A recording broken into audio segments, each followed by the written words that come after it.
Pemirsa, Gubernur Sulawesi Selatan Bahtiar Baharudin kembali menjalani pemeriksaan di kantor Kejaksaan Tinggi Sulawesi Selatan sebagai tersangka dalam kasus dugaan korupsi pengadaan bibit nanas senilai 60 miliar rupiah pada Dinas Tanaman Pangan, Hortikultura dan Perkebunan Provinsi Sulawesi Selatan tahun anggaran 2024. Pemeriksaan ini menjadi yang kedua kalinya bagi Bahtiar setelah sebelumnya menjalani penahanan selama 2 bulan.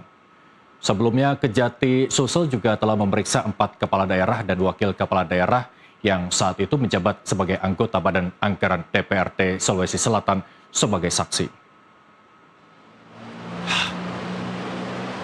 Mantan pejabat Gubernur Sulawesi Selatan Bahtiar Baharudin tiba di kantor Kejaksaan Tinggi Sulawesi Selatan di Jalan Urip Sumoharjo, Kota Makassar untuk menjalani pemeriksaan sebagai tersangka dalam kasus dugaan korupsi pengadaan bibit nanas senilai 60 miliar rupiah.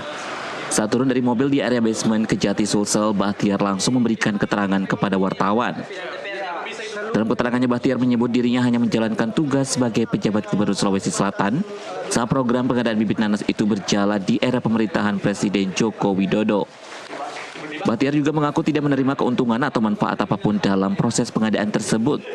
Selain itu, selama 2 bulan menjalani penahanan di Lapas Maros, Bahtiar mengaku baru menjalani pemeriksaan sebagai tersangka pada hari ini.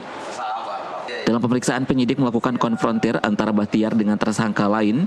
Menurut Bahtiar, hasil konfrontir tersebut tidak menunjukkan keterlibatan dirinya dalam kasus yang menjeratnya. Bahtiar juga mengaku telah meminta penyidik untuk melakukan konfrontir dengan pihak lain guna membuktikan bahwa dirinya tidak menerima manfaat dalam proyek pengadaan bibit nanas tersebut. Pemanggilan kepada mantan PJ, BB, itu terkait untuk pendalaman pemeriksaan oleh tim BPKP, di mana penyidik telah menemukan fakta-fakta hukum tentang keterlibatan mantan PJ saudara BB ini. Nah, olehnya itu BPKP perlu untuk mengkonfirmasi fakta-fakta hukum yang telah ditemukan oleh penyidik berdasarkan versi BPKP itu sendiri. Tinggal membenarkan sesuai dengan temuan-temuan penyidik. Nah, nanti akan ditanggapi juga oleh BB kembali, akan ditanggapi terkait fakta-fakta hukum itu. Nah, nanti terserahlah penilaiannya seperti apa. Yang jelas baik versi penyidik maupun versi dari tersangka punya hak yang sama.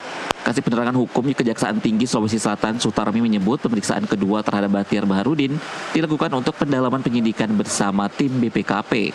Sebelumnya, penyidik Kejati Sulsel mengaku telah menemukan sejumlah fakta hukum terkait dugaan keterlibatan Bahtiar dalam kasus tersebut. Dalam perkara ini, Kejati Sulsel telah menahan 6 tersangka, yaitu Bahtiar Baharudin selaku mantan PJ Gubernur Sulsel, RM selaku Direktur PT AAM, RE selaku Direktur PT JAP, HS selaku tim pendamping PJ Gubernur Sulsel tahun 2023 hingga 2024, RRAS pegawai Pemkab Takalar, serta UN selaku KPA dan PPK. Dari Makassar, Sulawesi Selatan, Nur Hidayat, jurnalis NTV melaporkan. Sebuah pabrik